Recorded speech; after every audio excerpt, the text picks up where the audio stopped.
Hello दोस्तों, स्वागत है हमारे YouTube channel education with Anil sir में। तो दोस्तों, आप सभी लोग कैसे हैं? आशा करते हैं कि आप लोग मस्त होंगे। तो दोस्तों, आज हम आप सभी के लिए लेकर आए हैं सामान्य हिंदी के मोस्ट इम्पॉर्टेंट टॉप 50 प्रश्नोत्तर, जो आप सभी के लिए परीक्षा की दृष्टिकोण से बहुत ही महत्वपूर्ण एवं उपयोगी है। दोस्तों, सारे के सारे इम्पॉर्टेंट क्वेश्चन लेकर आए हैं, तो आप सभी लोग वीडियो के लास्ट तक बने रहिएगा। आइए वीडियो को शुरू करते हैं। और सबसे पहला सवाल है, हिंदी शब्द किसका दिया हुआ है? वेरी वेरी इंपॉर्टेंट सवाल है दोस्तों। हिंदी शब्द किसका दिया हुआ है? आर्यों का, यूनानियों का, ईरानियों का, तुर्कों का? तो दोस्तों, इसका सही जवाब हो जाएगा आपका ईरानियों का। हिंदी शब्द जो है ईरानियों का दिया हुआ है, तो राइट आंसर आपका ऑप्शन सी हो जाएगा सही। नेक्स्ट अगला सवाल है दोस्तों, किस कवि को कवियों का कवि कहा जाता है? किस कवि को कवियों का कवि कहा जाता है? ये भी दोस्तों इंपॉर्टेंट सवाल है। आपके ऑप्शन है ए शमशेर बहादुर सिंह, धर्मवीर भारती, सर्वेश्वर दयाल सक्सेना, रघुवीर सहाय। तो दोस्तों, इसका सही जवाब हो जाएगा आपका शमशेर बहादुर सिंह को। शमशेर बहादुर सिंह को कवियों का कवि कहा जाता है, तो राइट आंसर आपका ऑप्शन ए हो जाएगा सही। नेक्स्ट सवाल है दोस्तों, ता था अगर दंत वर्ण है तो पा फा कैसे वर्ण है? ता और था अगर दंत वर्ण है तो पा और फा कैसे वर्ण है? मूर्धा, दंत, कंठ और ओष्ठ। तो दोस्तों, इसका सही जवाब हो जाएगा आपका ओष्ठ। ओष्ठ वर्ण है पा, फा, बा, भा। ये सभी जो है दोस्तों ओष्ठ वर्ण होते हैं, तो इसका राइट आंसर आपका ऑप्शन डी हो जाएगा सही। अगला सवाल है दोस्तों, किस समास में दोनों पद अप्रधान होते हैं? ये भी दोस्तों इंपॉर्टेंट सवाल है। किस समास में दोनों पद अप्रधान होते हैं? दोनों समास, कर्मधारय समास, अव्ययी भाव समास, बहुब्रीहि समास। तो दोस्तों, इसका सही जवाब हो जाएगा आपका बहुब्रीहि समास में। बहुब्रीहि समास में दोनों पद अप्रधान होते हैं दोस्तों। इसका राइट आंसर आपका ऑप्शन डी हो जाएगा सही। नेक्स्ट अगला सवाल है दोस्तों, भाषा या भाखा के स्थान पर हिंदी या हिंदवी का सबसे पहले प्रयोग किसने किया था? भाषा या भाखा के स्थान पर हिंदी या हिंदवी का सबसे पहले प्रयोग किसने किया था? मलिक मोहम्मद जायसी, मंडान, इंशाअल्लाह खां, अमीर खुसरो। तो दोस्तों, इसका सही जवाब हो जाएगा आपका अमीर खुसरो ने। भाषा या भाखा के स्थान पर हिंदी या हिंदवी का सबसे पहले प्रयोग जो है अमीर खुसरो ने किया था, तो इसका राइट आंसर आपका ऑप्शन डी हो जाएगा सही। नेक्स्ट अगला सवाल है दोस्तों, मच्छरदानी हिंदी में किस प्रकार का शब्द है? मच्छरदानी हिंदी में किस प्रकार का शब्द है? देशज, तत्सम, तद्भव और शंकर। तो दोस्तों, मच्छरदानी जो है हिंदी में जो है शंकर शब्द है, तो इसका राइट आंसर आपका ऑप्शन डी हो जाएगा सही। नेक्स्ट अगला सवाल है दोस्तों, मैं खाना खाकर सो गया इस वाक्य में किस प्रकार की क्रिया है? मैं खाना खाकर सो गया इस वाक्य में किस प्रकार की क्रिया है? सहायक क्रिया, संयुक्त क्रिया, पूर्णकालिक क्रिया और नाम बोधक क्रिया। तो दोस्तों, इसका सही जवाब हो जाएगा आपका पूर्वकालिक क्रिया। मैं खाना खाकर सो गया इस वाक्य में जो है पूर्वकालिक क्रिया होगा। इसका राइट आंसर आपका ऑप्शन सी हो जाएगा सही। नेक्स्ट अगला सवाल है दोस्तों, इनमें से शुद्ध शब्द कौन सा है? इनमें से शुद्ध शब्द कौन सा है? तो दोस्तों, यह है दर्शनाभिलाषी, तो सभी लिखा हुआ है, लेकिन इसमें दोनों एक समान हैं और ऐसा, तो इसमें जो है आपका दर्शनाभिलाषी ऑप्शन बी हो जाएगा सही। ये अलग तरह का सा इसमें लास्ट में बना हुआ है, तो जान लीजिए दोस्तों, इसमें शुद्ध शब्द होगा दर्शनाभिलाषी, ऑप्शन बी हो जाएगा सही। नेक्स्ट अगला सवाल है, अभ्युदय शब्द में कौन सा उपसर्ग लगा है? अभ्युदय शब्द में कौन सा उपसर्ग लगा है? अभि, अधि, अति, अप। तो दोस्तों, इसका सही जवाब हो जाएगा आपका अभि। अभ्युदय शब्द में जो है अभि उपसर्ग लगा हुआ है, तो इसका राइट आंसर आपका ऑप्शन ए हो जाएगा सही, अभि। अगला सवाल है दोस्तों, सुनते ही लखन कुटिल भाई भव हैं पंक्ति में कौन सा रस है? सुनता है लखन कुटिल भाई भव हैं पंक्ति में कौन सा रस है? रौद्र, अद्भुत, करुण, वीर रस। तो दोस्तों, इसका सही जवाब आपका हो जाएगा दोस्तों रौद्र रस। सुनता ही लखन कुटिल भाई भव हैं, तो दोस्तों इसमें रौद्र रस हो जाएगा, तो इसका राइट आंसर आपका ऑप्शन ए हो जाएगा सही। अगला सवाल है दोस्तों, एक या अनेक वर्णों की पास पास तथा कर्मानुसार आवृत्ति को कौन सा अलंकार माना जाता है? अनुप्रास अलंकार, मानवीकरण अलंकार है, वक्रोक्ति अलंकार, श्लेष अलंकार। तो दोस्तों इसका सही जवाब हो जाएगा आपका अनुप्रास अलंकार। एक या अनेक वर्णों की पास पास तथा कर्मानुसार आवृत्ति को जो है अनुप्रास अलंकार माना जाता है। तो इसका राइट आंसर आपका ऑप्शन ए हो जाएगा सही। अगला नेक्स्ट सवाल है दोस्तों, धर्माधर्म में कौन सा समास है? धर्माधर्म में कौन सा समास है? द्विगु, द्वंद्व, अव्ययीभाव समास, कर्मधारय समास। धर्म, तो इसका सही जवाब हो जाएगा आपका दोस्तों द्वंद्व समास। इसका राइट आंसर ऑप्शन बी हो जाएगा सही। धर्माधर्म में जो है द्वंद्व समास होगा आपका। राइट आंसर ऑप्शन बी हो जाएगा सही। दोस्तों वीडियो में आगे बढ़ने से पहले आप सभी से कहना है कि यदि आप हमारे चैनल पर पहली बार हैं, चैनल को अभी तक सब्सक्राइब नहीं किए हैं तो प्लीज़ चैनल को सब्सक्राइब अवश्य कर लेंगे, और वीडियो पसंद आए तो दोस्तों लाइक एंड शेयर करना नहीं भूलिएगा। और दोस्तों जितने भी क्वेश्चन का आंसर आप सभी को पहले से पता होगा उसे कमेंट बॉक्स में ज़रूर बताइएगा। तो बढ़ते हैं आगे। अगला नेक्स्ट सवाल है, इनमें से कौन सा शब्द व्यक्तिवाचक संज्ञा नहीं है? इनमें से कौन सा शब्द व्यक्तिवाचक संज्ञा नहीं है? हिमालय, गंगा, राम और पहाड़। तो दोस्तों बहुत ही इजी सवाल है। तो इसमें व्यक्तिवाचक संज्ञा जो है वो पहाड़ नहीं होगा। राम व्यक्तिवाचक, गंगा व्यक्तिवाचक, हिमालय व्यक्तिवाचक है। तो जो है पहाड़ जो है व्यक्तिवाचक संज्ञा नहीं है। तो राइट आंसर आपका ऑप्शन डी हो जाएगा सही। नेक्स्ट सवाल है दोस्तों, होनहार बिरवान के होत चिकने पात, कहावत का अर्थ क्या होगा? होनहार बिरवान के होत चिकने पात, कहावत का अर्थ क्या होगा? बड़ा होशियार बच्चा, दूर से सब चीज़ें अच्छी लगना, बचपन से ही बड़प्पन का संकेत, बचपन में सुंदर होना। तो दोस्तों इसका सही जवाब हो जाएगा आपका बचपन से ही बड़प्पन का संकेत। होनहार बिरवान के होत चिकने पात, यानी बचपन से ही बड़प्पन का संकेत होना, इस कहावत का अर्थ होगा। तो राइट आंसर आपका ऑप्शन सी हो जाएगा सही। नेक्स्ट सवाल है दोस्तों, सारी बीच नारी है कि नारी बीच सारी है, पंक्ति में कौन सा अलंकार है? सारी बीच नारी है कि नारी बीच सारी है, पंक्ति में कौन सा अलंकार होगा? भ्रांतिमान, संदेह, रूपक, यमक। तो दोस्तों इसका सही जवाब हो जाएगा आपका संदेह अलंकार। सारी बीच नारी है कि नारी बीच सारी है, इसमें संदेह उत्पन्न हो रहा है। तो राइट आंसर आपका ऑप्शन बी हो जाएगा सही, आपका संदेह अलंकार होगा। नेक्स्ट अगला सवाल है दोस्तों, यदि उजड़ना अकर्मक क्रिया है तो इसकी सकर्मक क्रिया क्या होगी? यदि उजड़ना अकर्मक क्रिया है तो इसकी सकर्मक क्रिया क्या होगी? उजाड़ देना, उजाड़, उजड़वाना, उजाड़ना। तो दोस्तों इसका सही जवाब हो जाएगा आपका उजाड़ना। यदि उजड़ना अकर्मक क्रिया है तो इसकी सकर्मक क्रिया होगा उजाड़ना। तो राइट आंसर आपका ऑप्शन डी हो जाएगा सही।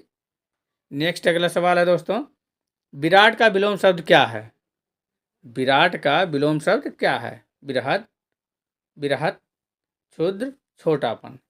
तो दोस्तों इसका सही जवाब हो जाएगा आपका विराट का विलोम शब्द जो है क्षुद्र होगा, छोटा।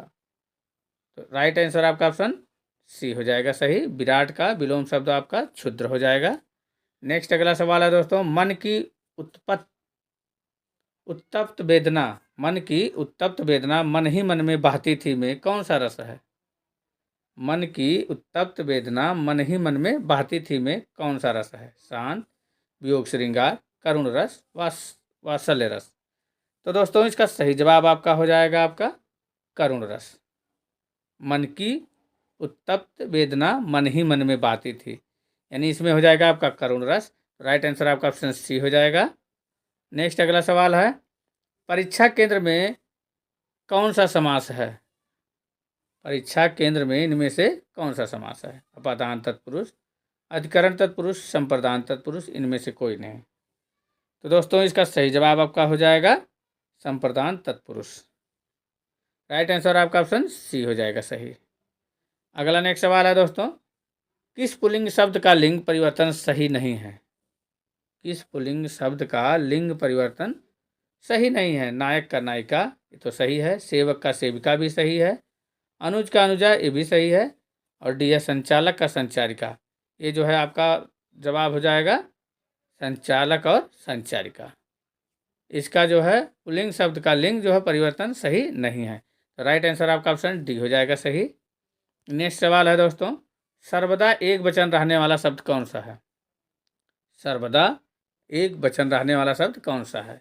वधु, पिता, जनता, उस। तो दोस्तों इसका सही जवाब हो जाएगा आपका जनता। सर्वदा एक वचन रहने वाला शब्द जो है आपका हो जाएगा जनता। तो राइट आंसर सी हो जाएगा आपका। अगला सवाल है दोस्तों, आय किन दो स्वरों से मिलकर बना हुआ है? आय शब्द किन दो स्वरों से मिलकर बना हुआ? आधन ई, आधन उ, आधन ए और आधन ओ। दोस्तों आय जो है आधन ए मिलकर जो है आय होता है।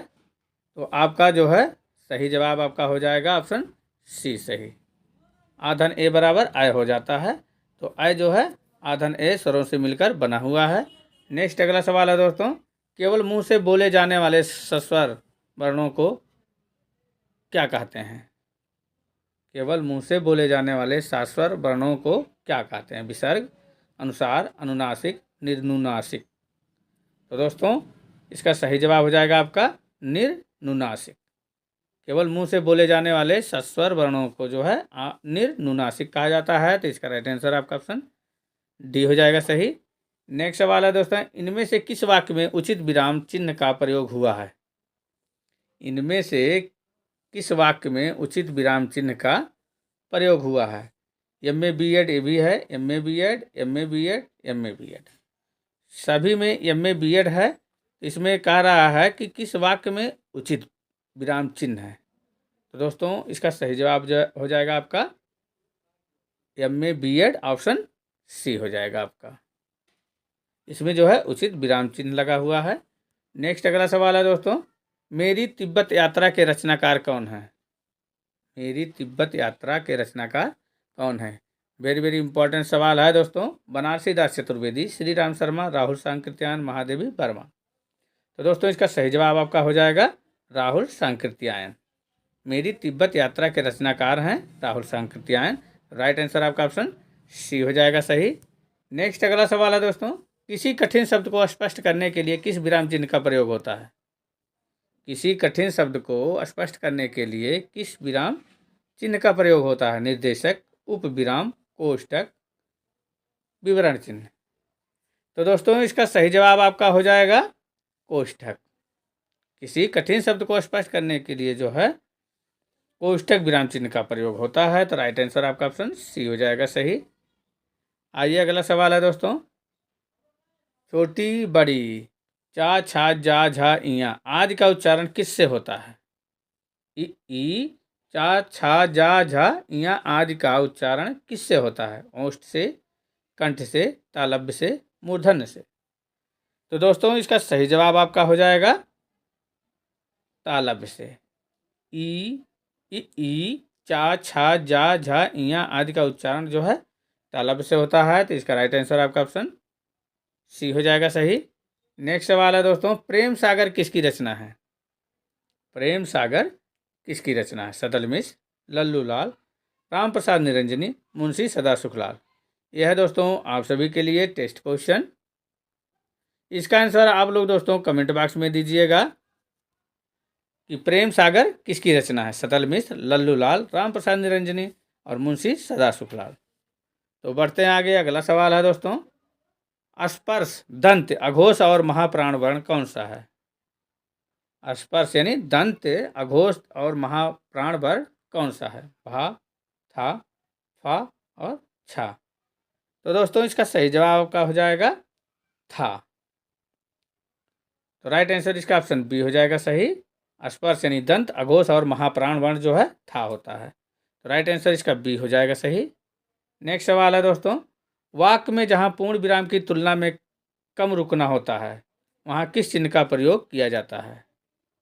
वाक्य में जहाँ पूर्ण विराम की तुलना में कम रुकना होता है वहाँ किस चिन्ह का प्रयोग किया जाता है? निर्देशक, कोष्ठक, उदाहरण चिन्ह और अर्धविराम। तो दोस्तों वाक्य में जहाँ पूर्ण विराम की तुलना में कम रुकना होता है वहाँ पर अर्धविराम का चिन्ह प्रयोग किया जाता है। तो राइट आंसर आपका ऑप्शन डी हो जाएगा सही, अर्धविराम का। नेक्स्ट सवाल है दोस्तों, निम्न में से तालव्य व्यंजन कहलाते हैं। निम्न में से तालव्य व्यंजन कहलाते हैं। ता था दा धा, चा छा जा झा, पा फा बा भा और है का खा गा घा।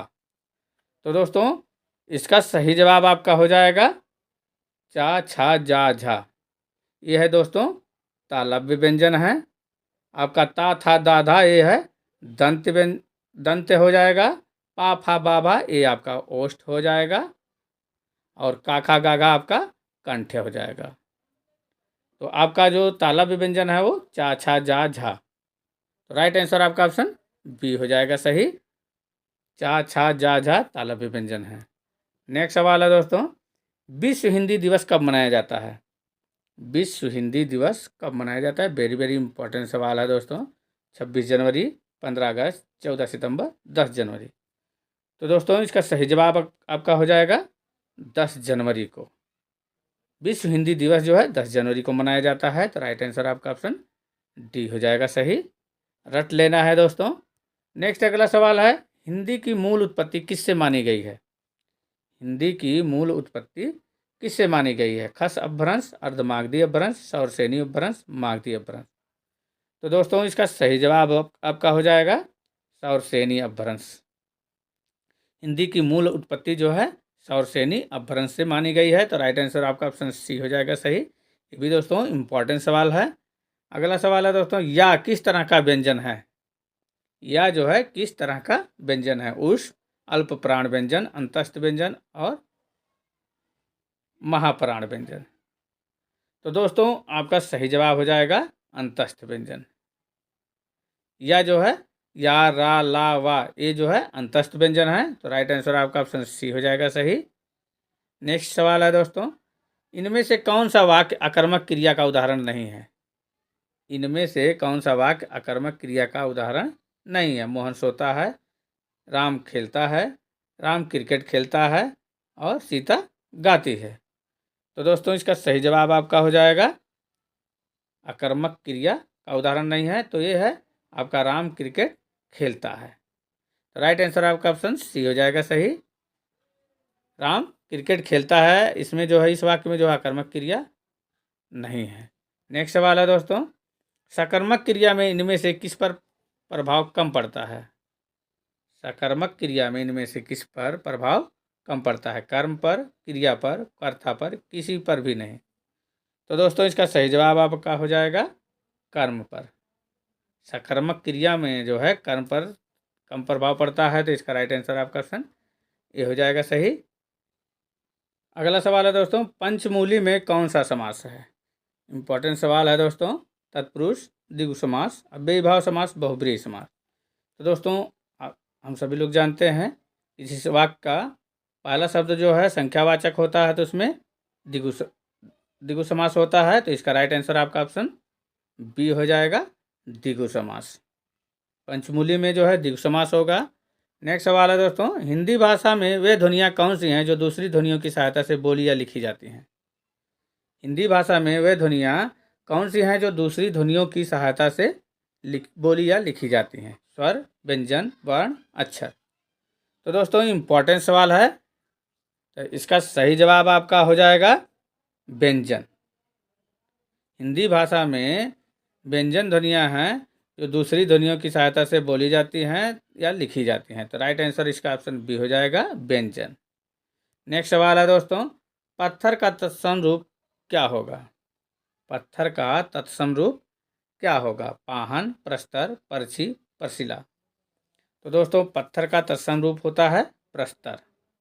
राइट आंसर आपका ऑप्शन बी हो जाएगा सही। नेक्स्ट सवाल है दोस्तों, भक्त का तद्भव क्या है।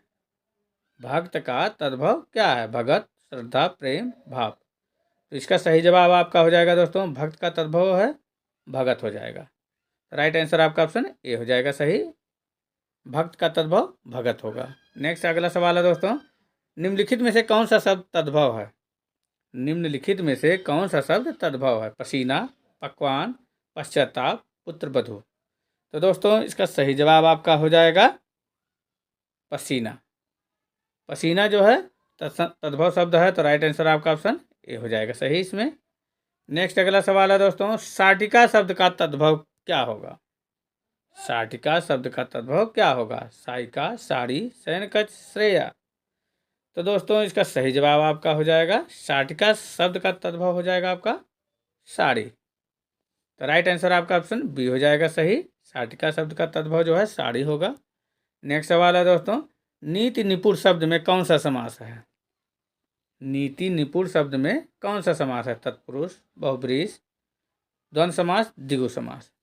तो दोस्तों इसका सही जवाब आपका हो जाएगा तत्पुरुष समास। नीति निपुण में जो है तत्पुरुष समास हो जाएगा, तो आपका ऑप्शन ए हो जाएगा सही। नेक्स्ट अगला सवाल है दोस्तों, जिनका उच्चारण स्वतंत्रता से होता है और जो व्यंजन के उच्चारण में सहायक होते हैं उसे क्या कहते हैं? जिनका उच्चारण स्वतंत्रता से होता है और जो व्यंजन के उच्चारण में सहायक होते हैं उसे क्या कहते हैं? संज्ञा, स्वर, व्यंजन, विसर्ग। इंपॉर्टेंट सवाल है दोस्तों। इसका सही जवाब आपका हो जाएगा स्वर। जिनका उच्चारण स्वतंत्रता से होता है और जो व्यंजन के उच्चारण में सहायक होते हैं उसे क्या कहते हैं? स्वर कहते हैं दोस्तों। तो रट लीजिएगा, ऑप्शन बी हो जाएगा सही। अगला सवाल है दोस्तों, गिरिधर एवं विषधर में किस प्रकार के शब्द हैं? योग रूढ़, संकर, यौगिक, तद्भव। गिरिधर, गिरि अर्थात पहाड़, धर माने धारण करने वाले अर्थात श्री कृष्ण, एवं विषधर यानी महाकाल भगवान शंकर। गिरिधर एवं विषधर किस प्रकार के शब्द हैं? तो दोस्तों ये इसमें जो है आपका विषधर यानी महाकाल, ये बहुब्रीहि समास होगा। गिरिधर यानी पहाड़ को धारण करने वाले, कृष्ण यानी इसमें भी बहुब्रीहि समास होगा। तो इसका आपका उत्तर हो जाएगा दोस्तों योग रूढ़ हो जाएगा। गिरिधर एवं विषधर जो है योग रूढ़ शब्द हैं, तो इसका राइट आंसर आपका ऑप्शन ये हो जाएगा सही। नेक्स्ट अगला सवाल है दोस्तों, नीचे दिए गए शब्दों में से किसकी वर्तनी शुद्ध है? नीचे दिए गए शब्दों में से किसकी वर्तनी शुद्ध है? सन्यासी, आकाल, अनुग्रहित, आजीविका, आजीवका। तो दोस्तों दिए गए शब्दों में वर्तनी शुद्ध है, तो इसका हो जाएगा आपका ऑप्शन ए सही हो जाएगा सन्यासी। तो राइट आंसर आपका ऑप्शन ए हो जाएगा सही। नेक्स्ट अगला सवाल है दोस्तों, जिनका उच्चारण ऊपर के दांतों पर जीभ लगाने से होता है उसे क्या कहते हैं? जिन शब्द का उच्चारण जो है ऊपर के दांतों पर जीभ लगाने से होता है उसे क्या कहते हैं? दंत, नासिक, मूर्धन, अनुस्वार। तो दोस्तों इसका सही जवाब आपका हो जाएगा दंत। तो राइट आंसर इसका ऑप्शन ए हो जाएगा सही। जिनका उच्चारण ऊपर के दांतों पर जीभ लगाने से होता है उसे जो है दंत कहते हैं। तो राइट आंसर आपका ऑप्शन ए हो जाएगा सही। अगला सवाल है दोस्तों, जिन ध्वनियों की गणना न स्वर में की जाती है और न व्यंजन में उसे क्या कहते हैं? आगत, उष्म, अंतस्थ, अयोगवाह। तो दोस्तों जिन ध्वनियों की गणना न स्वर में की जाती है न व्यंजन में तो उसे जो है अयोगवाह कहते हैं। इंपॉर्टेंट सवाल है दोस्तों, रट लीजिएगा। जिन ध्वनियों की गणना न स्वर में की जाती है न व्यंजन में तो उसे अयोगवाह कहते हैं। तो इसका राइट आंसर आपका ऑप्शन डी हो जाएगा सही। अगला सवाल है दोस्तों, निम्नलिखित में से कौन सा अल्प विराम का चिन्ह है? तो दोस्तों आपको ऑप्शन दिए हुए हैं, तो इसमें जो है डी वाला होता है पूर्ण विराम, इसको बोलते हैं। ये है अर्ध विराम आपका हो गया। ये है तीसरा बी नंबर है उप विराम हो गया। तो आपका लास्ट जो फर्स्ट आपका ऑप्शन बच रहा है ये है अल्प विराम का चिन्ह। अल्प विराम इसको अंग्रेजी में कामा भी कहते हैं। इसका राइट आंसर आपका ऑप्शन ए हो जाएगा सही। अल्प विराम का चिन्ह हो जाएगा ऑप्शन ए सही। तो दोस्तों आप सभी को वीडियो कैसा लगा कमेंट बॉक्स में ज़रूर बताइएगा, और अच्छा लगा होगा तो लाइक एंड शेयर करना नहीं भूलिएगा। तो दोस्तों आप सभी से पुनः एक बार कहना है कि यदि आपने अभी तक हमारे चैनल को सब्सक्राइब नहीं किया है तो प्लीज़ चैनल को सब्सक्राइब अवश्य कर लेंगे। मिलते हैं ऐसे ही इंपॉर्टेंट वीडियो के साथ, तब तक के लिए दोस्तों धन्यवाद।